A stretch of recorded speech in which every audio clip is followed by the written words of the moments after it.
Hello and welcome back to the Motorbike Channel of Nonsense. Now, motorcyclists of YouTube, which is hopefully you, how often do you sit there and think, the best thing you can do on a bike is go exploring? I don't mean a full Ewan and Charlie adventure. Maybe it's just exploring new B roads near you, you know, sort of dirt and frogs down the middle. Or maybe it is doing longer trips and exploring the continent. Well, Aprilia has a new bike for us explorer types. It's called the Tuareg 660. I want to find out if it's any good and whether you should buy one. So join me for a review in which we review the bike review.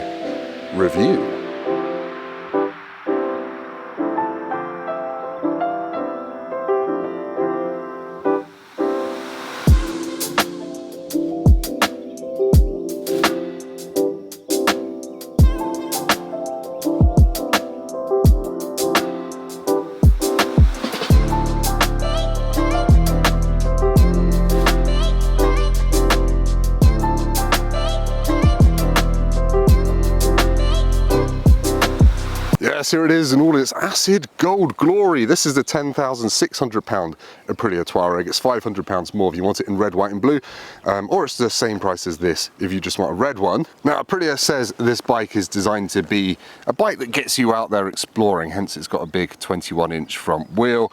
It's got tubeless, semi-knobbly tyres and long travel suspension, but that price, that £10,600, that can go up. There's a quick shifter, £185 for an up and down one. You can get a bigger screen, which you probably want because this one is quite noisy, £210. Then top boxes, yeah, it's quite expensive. It's £1,100 for a top box with a rack, £660 if you just want the top box. That's a bloody expensive rack, isn't it? It's like 500 quid.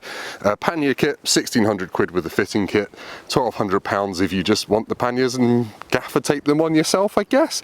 Crash bars are £520, so the options are pretty punchy, to be honest. And there's a centre stand. I couldn't see any heated grips on the options list, but there probably are somewhere. Now, the heart of this is one of my favourite little engines of all time, of modern bikes. It's the 659cc parallel twin. It's got 80 horsepower here, 70 newton meters of torque. It's tuned for more low down grunt than in the RS 660, which I loved last year, and the Tuono 660 as well. Apparently it's the front cylinder bank of an RSV4, but I mean, it might have been at some point, but it's obviously its own thing now. It has an 18-litre fuel tank, which might seem a little measly until you realise that you can get 60 mpg hammering this thing. Otherwise you can get 65 and 70 out of it, which is really quite impressive. The whole caboodle weighs 187 kilos dry, just over 200. It's 204 kilos, I think, wet.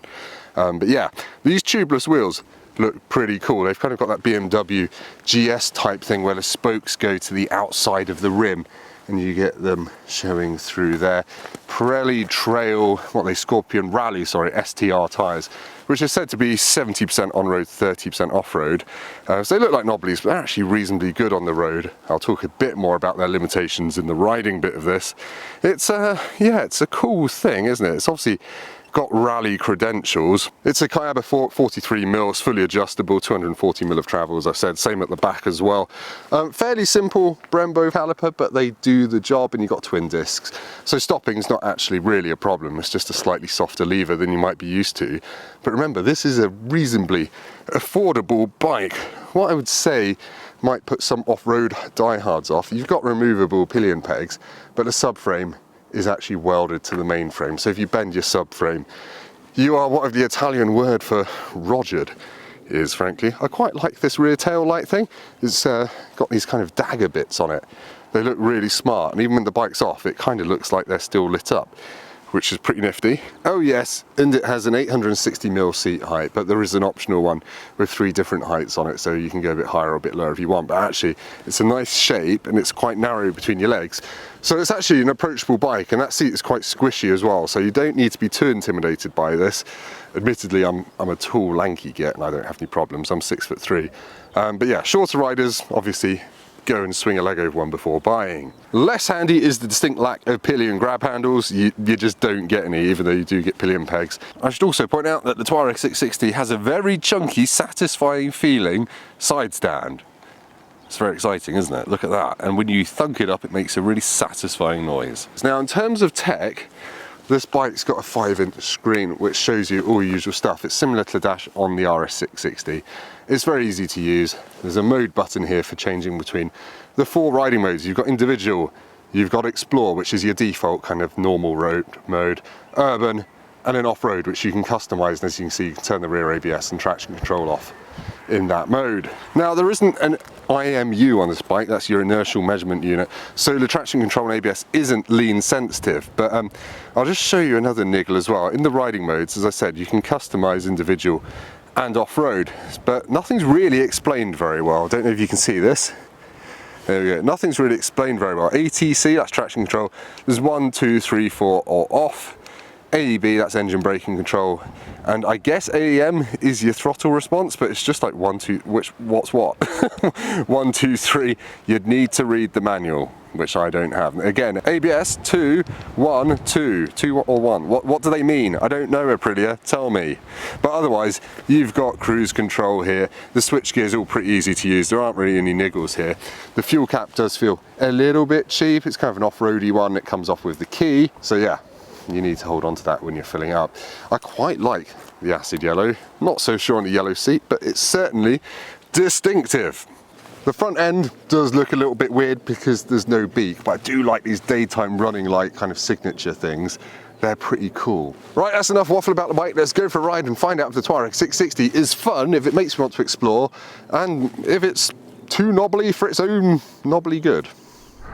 Right, let's hop on the Tuareg and go for a little bimble. I'm going to tell you about how this rides in a structured, interesting and probably incorrect way. But anyway, let's go. I've just ridden up back towards Silverstone from my home in Surrey, so I've just done 90 miles or so in a single hop, all motorway, and I have to say, after about 50 minutes my bum was starting to get a little tiny bit achy and sore, but the seat is so big, there's loads of different places to sit on it, so you can sit right close to the tank, or you can sit back on the pillion bit, or stand up because it's really comfortable for standing this bike. So it wasn't really a problem, and you can get comfort seat, I think, for it. Oh look, there's a plane. What a lovely day to be up there. But yeah, this bike is very, very easy to ride. The engine is just tractable everywhere in the revs, and what I really mean is it just goes whenever you twist the throttle. It's not going to terrify you, but it's quick enough, as we'll see when we get to some faster twisty roads in a minute. The mirrors are stable, they don't get blurry, but I wish they showed you a little bit more. They're a bit, I don't know, the angle is a little bit narrow on them for me. I wish they were a bit wider and showed a bit more of the world behind me, frankly. But yeah, the steering on this bike is delicious. I don't usually talk about steering a bike, but these big wide bars is so light, and despite having a 21-inch front wheel, it gives you loads of confidence to tip it in. And as we'll see when we get to some of the slightly faster stuff, the limiting factor really to this bike's handling are those tyres, the Aprilia Scorpion STR doodads. They are fine 90% of the time. It's only when you're really leaning over quite far on roads they start to get a little bit squirmy when you pick up the power. Also, you've got traction control looking after you, but it's not lean sensitive or anything. And I've not had any moments, but it's just worth bearing in mind. Now, as I said at the start of this video, this bike for me is a really, really good exploring bike, bimbling around, pottering around. I don't know where I'm going at the moment, but I know I'm probably not going to regret it because I'm on this bike, and it is a really characterful, lovely thing to ride. What are you doing? You're stopping without indicating. Excellent. You look like you should be in a coffin rather than a car. But anyway, I'm going to get out of this 30 minute and find some twisty roads and talk to you about the dynamics of this bike a bit more and why I really like it. It's actually got under my skin a lot more than I thought it would. Part of that is the induction noise, which is like on the RS660, this lovely baleful bellowy howl thing that just encourages you to gas it. I mean, look at this. If I came down here on, you know, a big naked bike, I'd be like, oh, I'm wasting my time. But on this, I'm sitting up high, I can stand on my pegs and I can look at all those graves over there. But look, here's a 60 limit sign. There are some elderly doggers in an old Jag XJ. Not old, but yeah, anyway. I'll try and put my chin to the tank so you can hear that. I filmed a car there once. Anyway. You get that noise and you get a decent amount of acceleration, but you don't feel like you've got to break the speed limit everywhere. And this road hasn't got white lines down it, it's got mud in the middle, it's a bit gravelly, it's a bit crappy, and there's a little spot of lycra here where I can just about see enough to get around in. And yeah, this bike for me has opened up some roads that I've never ridden before. Near my house in Surrey, I went out for a ride on it at the weekend, and there's all kind of 40 limit roads like this that I wouldn't normally tackle on other bikes, but this, I don't know, it feels like it's got the right attitude to unlock smaller roads because it's got those semi-knobbly tyres, it's got a big front wheel, but it just puts you in a great frame of mind for exploring. I think that's a function of the riding position, an engine that's got perfect amount of stonk for the road, and fantastic steering. There's nothing holding it back. Now, the brakes, I did whinge about the brakes a little bit in my first impressions video because they are quite simple Brembo things. If you're coming from a bike with radially mounted calipers, they're going to feel a little bit soft to start with, but trust me, they haul you up pretty damn fast. And I've had some times when I've needed to stop suddenly, shall we say, and they've been absolutely fine. I can't get enough of that noise. Back brake's really strong as well. If you put it in off-road mode, you can do skids with the back end like you're on a BMX because it disables the rear ABS. But yeah, as I said in my little walk around, actually manually configuring the ABS modes is a bit confusing because they're just called 1, 2 and 3. It doesn't actually explain what they are. But yeah, really like the engine. It's got a good spread of power. It only rests at 9,500 RPM, which is a bit less than the same engine in the RS660. But you never really want more power on this, to be honest. It can cruise at advanced motorway speeds very happily. I really want to go off-road, but I'm not really sure. And it's just a really great engine for the road. You're not always dancing on the gear lever. You've always just got respectable shove, non-intimidating shove. Now, I guess in terms of rivals, this bike is price-wise almost up against things like the KTM 890 Adventure, which is about the same price, but you need to add £1,000 of options onto the KTM to really finish it off. That bike is more of a lunatic than this. It's got noticeably more grunt, noticeably more power, and it's just, yeah, a bit more hooligan-y. It does feel about the same level of fit and finish as this. It does feel cheap in places, but then so does this. So yeah, you can try and get past this horse quietly. Was that a nice thing to do? She didn't look very impressed. Yeah. If you can turn the traction control down, which you can do, if you turn traction control down, you can also get hop little dainty wheelies in second gear just off the power. If you go back off, then gas it. But it's not really meant to be doing that, is it? I'm a crap wheelie artist anyway. So yeah, to ride it is good, but I want to do some more corners and talk about that. Actually, probably the most disappointing thing about this bike as standard is the screen, which just doesn't do anything other than buffet me. I'm just not a big fan of it. But there's a taller one in the options catalogue, so whatever. And not everyone's going to have the same problem. You'll quickly realise on a test ride whether it works for you. Odedicht. Whoa. A little bit of squirm there. It's probably just the tread blocks moving slightly or something like that. It's not too bad. It's not like you're riding a dirt bike on proper knobblies on a road. Yeah, you can't ride it quickly through corners, but those tyres just make you a little bit careful, a little bit cautious, a little bit circumspect about getting to really big lean angles. It's fine, and you're going to still be able to keep up with your mates. Just going to want to be a little bit cautious. But yeah, I'm going to slow down so you probably can't hear me from that blasted wood noise. One other thing I have noticed on this bike is the heat. I was riding this round on my little 40 limit ride that I told you about earlier, and it did get it did get pretty hot between my legs. I was wearing jeans, so that was on like a 20-degree day in Britain, so it wasn't massively warm. That's 20 degrees Celsius.